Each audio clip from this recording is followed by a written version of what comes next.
प्रभु की वाणी फकीर की ज़बानी में आप सभी भाई बहनों का बहुत बहुत स्वागत है। आज की चर्चा का विषय है सत्संग।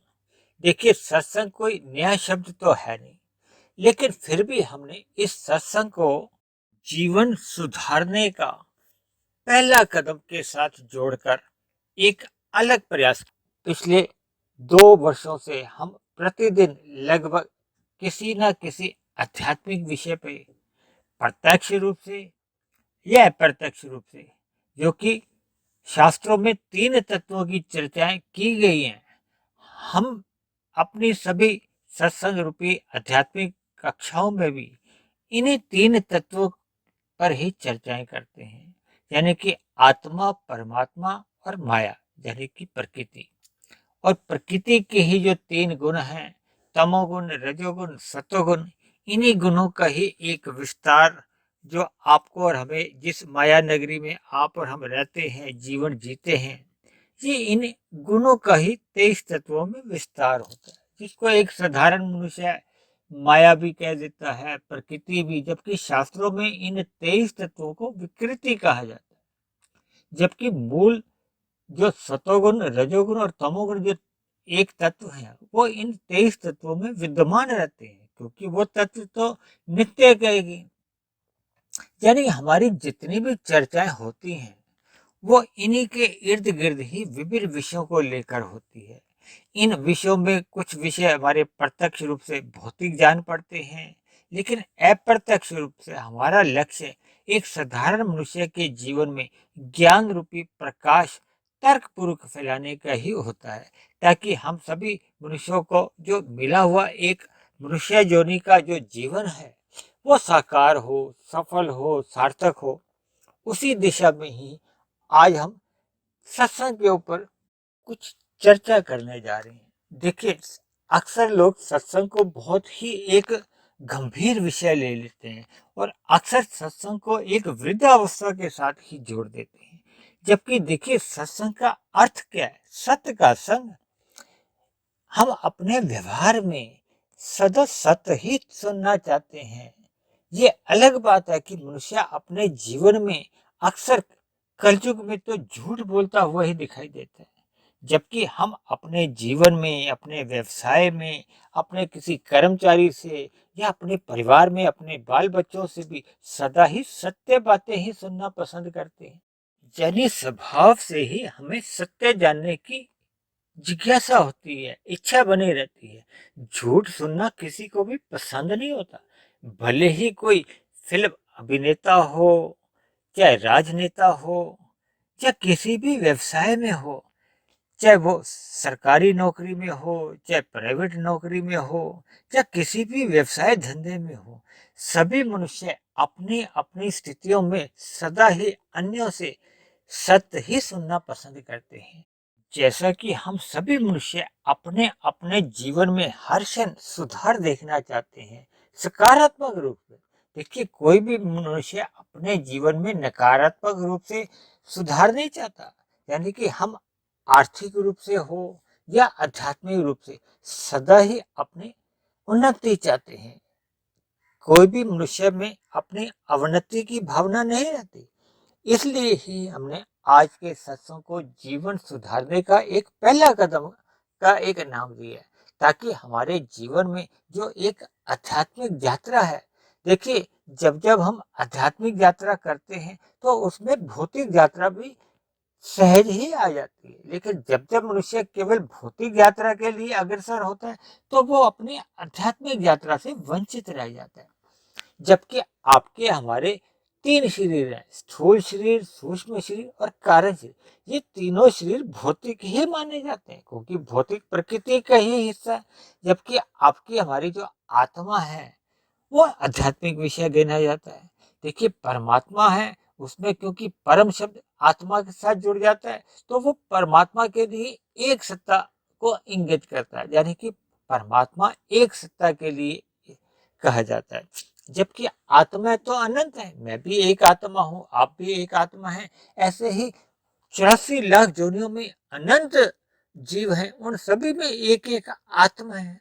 यानी कि आत्मा तो अनंत है, क्योंकि गीता में ही कहा गया कि आत्मा जन्म मरण से रहित है। इसलिए जितने भी आत्माएं हैं वो भले ही संख्या में जितनी भी हो, वो निश्चित है, उसमें कम अधिक नहीं हो सकती। इसी तरह शास्त्रों में जो प्रकृति के सतोगुण, रजोगुण और तमोगुण है, इन गुणों को नित्य कहा गया। हालांकि इन तीनों गुणों की एक सम अवस्था को प्रकृति कहा जाता है। शास्त्रों में इन तीनों की सम अवस्था को एक तत्व गिना गया है। और ये जो जिस प्रकृति में आप और हम अपना जीवन बिता रहे हैं, यानी कि इस समय जो प्रकृति की जो स्थिति चल रही है, शास्त्रों में इस स्थिति को वास्तव में तो विकृति कहा जाता है। क्योंकि सतोगुण, रजोगुण और तमोगुण में जब विषम अवस्था परमात्मा की ब्रह्म शक्ति द्वारा की जाती है सृष्टि के आरंभ में। देखिए, इन बातों की भी हम पहले बहुत चर्चाएं कर चुके हैं। कुल मिलाकर सभी शास्त्रों में तीन तत्वों की ही मुख्य रूप से चर्चा आती है। प्रकृति के सतोगुण, रजोगुण और तमोगुण की, जो कि एक तत्व माने जाते हैं। इसी तरह आत्मा और एक परमात्मा, चौथा कोई तत्व ही नहीं है। यानी कि जब जब हम इन तीन तत्वों के ऊपर अपनी चर्चा करते हैं या इनका अध्ययन करते हैं, यानी कि इन तीन तत्वों के ऊपर हम जितना भी ज्ञान विज्ञान अपने जीवन में समझते हैं, इसी का ही नाम सत्संग है। क्योंकि सत्य यही तीन बातें हैं। क्योंकि सतोगुण, रजोगुण और तमोगुण से ये जो प्रकृति निकली है, ये तो असत्य है। भले ही अपने आप में सत्य है, लेकिन ये सदा नहीं रहते। देखिए, सत्य का अर्थ तो यही लेना चाहिए ना, कि जो तीनों अवस्थाओं में रहता है, यानी कि जिसका भूतकाल, वर्तमान काल और भविष्य काल से कोई लेना देना नहीं है। लेकिन जब कोई स्थिति प्रकट होती है और फिर अप्रकट भी हो जाती है, तो उसको शास्त्रों में नित्य नहीं कहा जाता, उसको असत्य कहा जाता है। भले ही आपके हमारे जीवन में ये जो इस समय माया का जो खेल चल रहा है, यानी कि जिस माया में आप और हम अपना अपना जीवन बिता रहे हैं, अपने आप में वो भी एक सत्य है। देखिए, इसको हम झूठ तो नहीं कह सकते, लेकिन ये अनित्य है, ये सदा बने नहीं रहते। जैसे आपके हमारे स्थूल शरीर है, ये जन्म लेते हैं। शास्त्रों में बार बार कहा जाता है, जिसका जन्म होता है तो उसका फिर मरण भी निश्चित है। यानी कि आत्मा का तो जन्म मरण होता नहीं है। इसी तरह सतोगुण, रजोगुण और तमोगुणों का भी जन्म मरण नहीं होता, ये भी नित्य कहे जाते हैं। इसी तरह परमात्मा तो अपने आप में परमात्मा है, क्योंकि हम सब तो एक साधारण आत्मा है, अनंत है। जबकि परमात्मा के लिए परम शब्द आता है। यानी कि ये तीन तत्व के अलावा बाकी सब कुछ अनित्य है। इसलिए जो हम सत्संग का जो सही सही अर्थ हम लेना चाहिए, वो ये है इन तीन तत्वों का ज्ञान। और देखिए, मनुष्य जीवन आपको और हमें किसके लिए मिला है? हम जितना जितना सत्संग करके अपने जीवन में आध्यात्मिक उन्नति कर लेते हैं। देखिए, आध्यात्मिक उन्नति हमारी तभी होती है जब हम अपनी ज्ञान की स्थिति में लौट आते हैं। क्योंकि सभी आत्माएं तो ज्ञानवान है, चेतन है। परमात्मा को आनंद स्वरूप कहा जाता है, जबकि आत्मा को ज्ञान स्वरूप कहा जाता है। और जबकि ये जो सतोगुण, रजोगुण और तमोगुण, इनको जड़ माया कहा जाता है। इसमें चेतन शक्ति नहीं है, यानी कि ये जड़ है, इसमें चेतना नहीं है, इनमें ज्ञान नहीं है, इन्हें गुणों में किसी भी प्रकार की अनुभूति नहीं होती। यही इन तीन तत्वों में एक मूलभूत अंतर है। देखिए, हम मनुष्य योनि में इन सभी बातों का जितना जितना ज्ञान लेते हैं, यही हमारे जीवन का एक सुधार है। जबकि एक सामान्य मनुष्य भौतिक उपलब्धियों को ही जीवन का उपलब्धियां मान लेता है। यानी कि भौतिक उन्नति, जिसमें कि हम सोचते हैं कि इसके पास एक मकान है, अब उसके 5 मकान हो गए, या बड़ा मकान हो गया, गाड़ियां हैं, बड़ी बड़ी गाड़ियां हैं, या उसके पास सुख सुविधा के अनेकों साधन हैं, पदार्थों का अभाव नहीं है, समाज में उसकी मान प्रतिष्ठा है। तो एक साधारण मनुष्य इन उपलब्धियों को, इन उपाधियों को ही एक उन्नति मान लेता है। जबकि शास्त्रों में आध्यात्मिक उन्नति को ही एक उन्नति कहा जाता है, क्योंकि ये मरने के बाद भी सुरक्षित बनी रहती है। क्योंकि मरने के बाद सुरक्षित का अभिप्राय होता है कि मान लो हमने अपने जीवन में 35% आध्यात्मिक उन्नति कर ली है, और अगले मनुष्य योनि में फिर हमें उस 35 से आगे की 36% ही आध्यात्मिक उन्नति से अपना आरंभ करना होता है। देखिए, परमात्मा की या प्रकृति की एक ऐसी व्यवस्था है कि मनुष्य को की गई आध्यात्मिक उन्नति की जो एक परिस्थितियां हैं या अनुकूलताएं हैं, वो अगली मनुष्य योनि में सहज ही प्राप्ति में मिल जाती हैं, जिसके फलस्वरूप वो आगे की जो बची हुई उन्नति है, उस उन्नति करने में वो लग जाता है। और जब जब हम जो भौतिक उन्नति कर लेते हैं, ये तो मरने के साथ ही समाप्त हो जाती है। यानी कि हमारे मनुष्य जीवन में जो हमारा एक लक्ष्य होना चाहिए, वो आध्यात्मिक उन्नति का ही होना चाहिए। मनुष्य योनि आपको और हमें जो मिली है, वो केवल और केवल आध्यात्मिक उन्नति करने के लिए मिली है। और इस उन्नति में हम जितनी कर लेते हैं, वही हमारी आपकी एक कमाई है। इस बात को मैं आपको एक उदाहरण से समझाने जा रहा हूँ। देखिए, घर में मान लो कोई व्यक्ति बीमार है और उसकी कुछ दवाइयाँ बाजार से लाने की आवश्यकता है, तो हमारा घर का कोई सदस्य बाजार में जाता है दवाइयाँ लेने, लेकिन वो दवाई लेने की बजाय बाजार के अलग अलग जो रेस्टोरेंट है उस पे कुछ खाना पीना खाने लगता है, कुछ और अलग प्रकार की खरीदा खरीदी करता है, पैंट शर्ट खरीद लाता है या अन्य कई वस्तुओं की और वो आकर्षित हो जाता है, और इन्हीं सब के बाद वो घर पे पुनः लौट आता है। तो ऐसी स्थिति में उसका जो उद्देश्य था बाजार जाने का, वो तो दवाई खरीद कर लाने का था। जिस दवाई की घर पे जरूरत थी, वो तो वो खरीद कर लाया नहीं, और शेष जो अन्य जो अनावश्यक कार्य थे, उन सबको करने में उसने अपना समय भी व्यतीत कर दिया और धन भी व्यतीत कर दिया, लेकिन उसका जो एक उद्देश्य था दवाई लाने का, वो तो पूरा नहीं हुआ। इसी तरह हम सभी मनुष्यों को परमात्मा ने ये मनुष्य योनि एक आध्यात्मिक उन्नति पाने के लिए कहो, करने के लिए कहो, या सत्संग करने के लिए ही दी है। और यदि हम इस लक्ष्य की प्राप्ति के लिए अपने मिले हुए मनुष्य योनि के समय को नहीं लगाते, और हम मिले हुए समय को भौतिक उपलब्धियों में कहो, या जो 5 हमारे भोग्य विषय हैं, गंध, रस, रूप, स्पर्श और शब्द, इन विषयों को भोगने में लग जाते हैं, या इन विषयों की प्राप्ति के लिए ही अपनी दिनचर्या को बिता देते हैं, तो फिर हमारा जो मनुष्य योनि का जो एक समय है, वो तो देखिए स्थूल शरीर का हर क्षण घटता ही जा रहा है। भले ही हम समाज में देखते हैं कि जगह जगह आजकल जन्मदिन मनाए जाते हैं, यानी कि मनुष्य केवल और केवल मौज मस्ती में ही अपना मिला हुआ अनमोल समय बिताता जा रहा है, और मिले हुए अवसर को हर क्षण वो खोता जा रहा है। इसलिए मेरी आप सभी भाई बहनों से विनती है कि मिले हुए जीवन के इस अवसर को यूं ही भोगों की गलियों में कहो, या भोगों की गलियों में आवारागर्दी करने में नहीं बिताना चाहिए।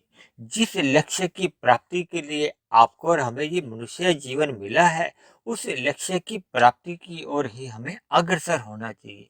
और मैंने तो अक्सर अपनी चर्चाओं में इस बात पे भी जोर दिया है कि मनुष्य अपने जीवन में सत्संग की गैर मौजूदगी में अक्सर कुसंग ही करता है, या सत्संग के अलावा हम जितना भी समय इधर उधर बिताते हैं, उसको आप मोटे तौर पे कुसंग ही मानो। अक्सर ऐसा देखा जाता है कि कुसंग के प्रभाव से मनुष्य तमोगुण में गिर जाता है।